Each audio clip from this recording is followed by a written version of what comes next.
Hi everyone, नमस्ते।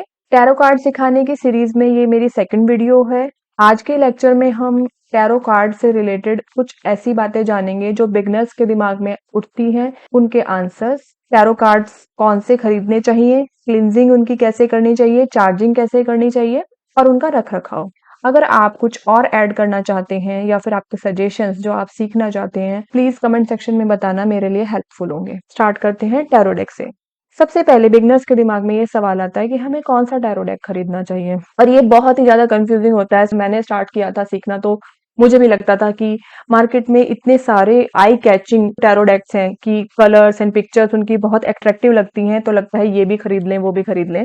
सबसे ज्यादा पॉपुलर जो टैरो डेक है, Rider Waite original tarot deck है। इसके बारे में मैंने इंट्रोडक्शन वीडियो में बताया है कि यही सबसे पहला डेक है। A E Waite and Pamela Colman Smith ने डेवलप किया था, और ये एक प्रॉपर टैरो डेक रीडिंग करने के लिए 4 सिद्धांत जो होते हैं उनके बेस पे बनाया हुआ है। तो बिगनर्स को यही सजेस्ट किया जाता है कि अपनी शुरुआत इसी से करें, जिससे कि जो उनके फंडामेंटल्स हैं वो स्ट्रांग हो जाएं। जब आप सीख जाएं, प्रैक्टिस कर लें इस चीज की पूरी, फिर आप आगे जो अदर टैरो डेक्स हैं जो कि सब इसी के बेस पे बने हैं, सबसे पहला डेक यही है ओरिजिनल।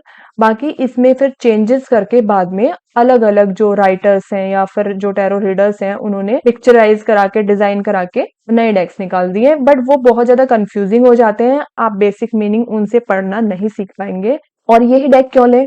एक तो ये, इस डेक में जो मैं आपको या फिर कोई भी टैरो कार्ड सिखाने वाला 4 सिद्धांत बताएगा एक कार्ड को रीड करने के लिए, वो इजीली आप पढ़ सकते हैं। बाकी डेक्स में उनकी पिक्चराइजेशन डिफरेंट होती है, तो वो आप नहीं कर पाएंगे। इसमें ये होता है फंडामेंटल आप आसानी से सीख लेते हैं। इसकी बैक कुछ इस तरीके से दिखती है, बॉक्स ऐसा दिखता है।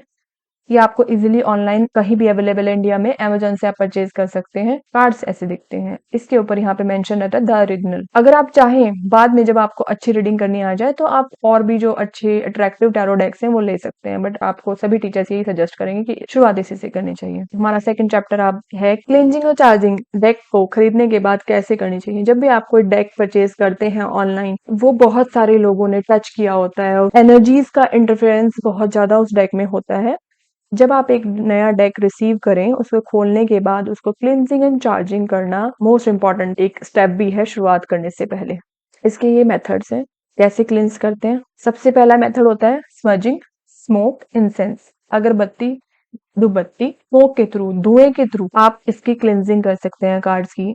आपको पता होगा हम लोगों के घरों में सामग्री हवन ये सब बहुत पॉपुलर होता है। जब भी लगता है कि घर में शुद्धि करनी है तो एक छोटी सी हवन कुंड में हम सामग्री घी वगैरह डाल के धुआं करके पूरे घर में उससे क्लींजिंग करते हैं। ये वही मेथड है, धुएं के थ्रू हम इस कार्ड्स की क्लींजिंग कर सकते हैं। अगर आपके घर में सामग्री नहीं है तो आप अपने घर में जो नॉर्मल अगरबत्ती धूपबत्ती अवेलेबल हो, सामग्री हो, उससे भी क्लींजिंग कर सकते हैं। 3 से 4 कार्ड एक बारी में हाथ में लेके धुएं के बीच में से आपको निकालने हैं, बट ध्यान रखना है कि आप इसको थोड़ा आग से दूर रखें।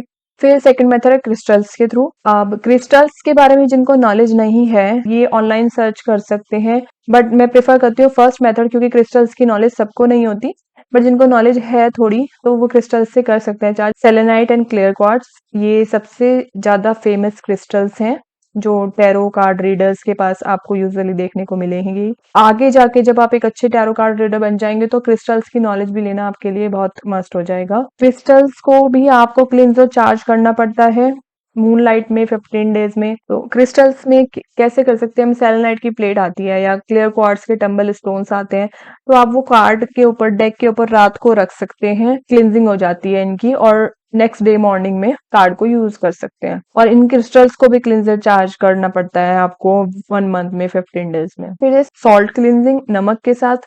नमक इजीली आपके हाउस होल्ड में, घरों में सबके अवेलेबल होता है, तो कार्ड्स को इसमें नमक में रात भर आप रख सकते हैं एक बड़े बर्तन में लेके। उसमें कार्ड्स अच्छे से, जैसे एक रेत में दबा देते हैं ना हम कुछ चीजों को, वैसे ही नमक में दबाकर कार्ड्स को क्लींस कर सकते हैं। फिर है रेकी एंड मेडिटेशन। ये सबसे बेस्ट मेथड है। अगर आपको टैरो कार्ड रीडर बनना है और प्रोफेशनल ये काम करना है तो आपको मेडिटेशन, एनर्जी हीलिंग, ये टेक्निक्स बिगनर लेवल पे तो आपको सीखनी पड़ेंगी। आप इसके मास्टर ना बने बट एक लेवल आपको अटेन करना पड़ेगा इस फील्ड में अगर आपको आगे प्रोफेशनल लेवल पे काम करना है। तो रेकी से सीख के भी बिगनर लेवल की आप एनर्जी क्लिनजिंग इनकी कर सकते हैं कार्ड्स पर, सबको रेकी नहीं आती। तो मेडिटेशन से भी कार्ड्स के ऊपर विजुअलाइजेशन मेडिटेशन करके भी आप क्लिनजिंग कर सकते हैं। उसके लिए एक रिक्वायरमेंट ये है कि जो लोग रेगुलर मेडिटेशन करते हैं और बहुत लंबे समय से मेडिटेशन करते हुए आ रहे हैं वो ये स्टेप कर पाएंगे। अदरवाइज जो बहुत बिगनर है मेडिटेशन में उनके लिए शायद थोड़ा डिफिकल्ट हो। इसमें क्या करते हैं, हम कार्ड्स को अपने हाथ में लेके, लेफ्ट हैंड में लेके, राइट हैंड उसके ऊपर रख के, आंख बंद करके कार्ड्स के ऊपर मेडिटेशन करते हैं और विजुअलाइज करते हैं जैसे एक यूनिवर्स से एनर्जी पॉजिटिव आ रही है और वो मेरे कार्ड्स को क्लींस कर रही है और सारी नेगेटिव एनर्जी कार्ड्स में से निकल रही है और एक रोशनी आके मेरे कार्ड्स को एनर्जाइज कर रही है और क्लिंस कर रही है। विजुअलाइजेशन मेडिटेशन इसको बोलते हैं। तो आप ये भी कर सकते हैं अगर आपको ये इफेक्टिव लगता है तो। फिर है सनलाइट चार्जिंग। सनलाइट और मूनलाइट पावरफुल सोर्स है एनर्जी के। आपको सभी को पता होगा कि सनलाइट हमारे सोलर सिस्टम में अकेला सोर्स है एनर्जी का। सारी एनर्जी हमारे सोलर सिस्टम में सन से ही आ रही है, तो ये तो सबसे बड़ा सोर्स है। ये तो क्लेंजिंग और चार्जिंग दोनों कर देता है सनलाइट। सनलाइट में कार्ड्स को क्लींस करना थोड़ा सा अवॉइड किया जाता है क्योंकि कार्ड्स का कलर निकल जाता है या ज्यादा तेज धूप में कार्ड मुड़ जाते हैं, उनका मटेरियल खराब हो जाता है, तो इसीलिए अवॉइड करते हैं टैरो कार्ड रीडर्स सनलाइट को। बट अगर आप मॉर्निंग में रख दें सनलाइट में 1-2 घंटे, उससे भी क्लींजिंग एंड चार्जिंग कार्ड्स की हो जाती है। ज्यादा तेज धूप में अपने कार्ड्स नहीं रखने हैं, अदरवाइज उनका कलर उड़ जाएगा, फेड हो जाएंगे कार्ड। मूनलाइट सबसे बेस्ट मेथड है। मोस्टली टैरो कार्ड रीडर इसी मेथड को यूज करते हैं, तो उनको ये सबसे बेस्ट मेथड इसलिए लगता है। एक तो मूनलाइट से कार्ड्स डैमेज नहीं होते हैं और मून इंट्यूशन का भी एक बहुत बड़ा कारक है। पूर्णिमा के दिन मून लाइट में आप अपने crystals and tarot cards charge कर सकते हैं।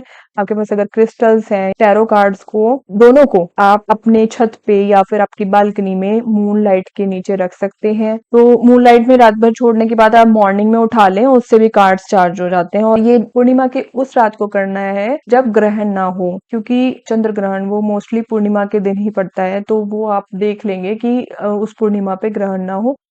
नेक्स्ट है हमारा टैरो कार्ड की देखभाल और रख रखाव करना। ये भी एक इम्पॉर्टेंट चीज है। बहुत सारे स्टूडेंट्स के क्वेश्चन होते हैं कि मैम हमने कार्ड्स ले लिए, कार्ड्स को कहाँ रखें। अगर पॉसिबल हो आपके घर में मंदिर, प्रार्थना घर या फिर जहां भी आप प्रेयर करते हैं या फिर कोई ऐसा स्पेस जो स्पेशली आपने अपने वर्क के लिए बनाया है, वहां पे आपको रखना है। टैरो कार्ड्स को इधर उधर कहीं नहीं फेंकना चाहिए कि घर में कहीं भी पड़े हुए हैं टैरो कार्ड खुले। इनको एक बैग में, बॉक्स में रखना चाहिए।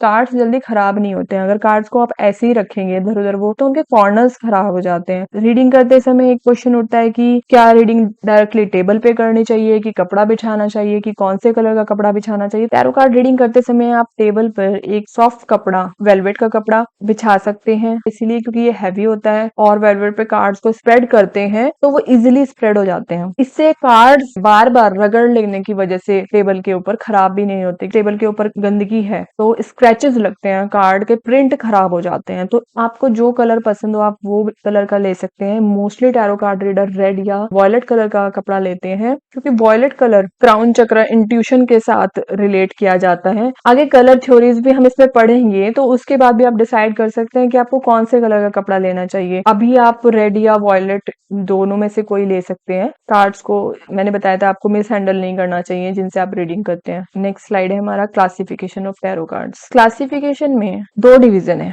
Major arcana and minor arcana. आपने शायद सुना भी होगा। मेजर का मतलब बहुत बड़ा, माइनर का मतलब जो छोटी चीजें हैं। आर्काना का मतलब है सीक्रेट और मिस्ट्रीज ऑफ लाइफ, ये जीवन के रहस्य, या फिर हम ये बोल सकते हैं कि जीवन में आने वाली चीजें जो अभी हमारे लिए रहस्य हैं उनको समझने के लिए। मेजर आर्काना, इसमें कुछ ऐसे हमारे जीवन में परिस्थितियां, सिचुएशंस आती हैं जो हमें फेस करनी ही है और जिनको हमारे हाथ में मोल्ड करना बहुत ज्यादा नहीं होता। हम उन्हें बदल नहीं सकते, वो आएंगी तो उनका सामना हमें करना पड़ेगा या फिर हम उनमें ज्यादा कुछ इंटरफेयर नहीं कर सकते। तो माइनर हमारे डे टू डे लाइफ में जो डिसीजंस हम लेते हैं या कर्म करते हैं, माइनर आर्काना में उन सब के पैटर्न दिखाए गए हैं। मेजर आर्काना में 22 कार्ड होते हैं, 0 से लेके फूल से लेके स्टार्ट होता है और द वर्ल्ड पे खत्म हो जाता है। 0 to 21, 22 टोटल कार्ड हो जाते हैं। माइनर आर्काना फर्दर 4 भागों में डिवाइडेड है। 4 सूट्स जिन्हें बोलते हैं, इनके बारे में हम आगे पढ़ाएंगे। 4 सूट्स कौन कौन से होते हैं। अभी मैं आपको सिर्फ एक ओवरव्यू दे देती हूँ कि माइनर आर्काना में आगे कैसे कैसे डिवीजन है। टोटल 56 कार्ड्स होते हैं माइनर आर्काना में।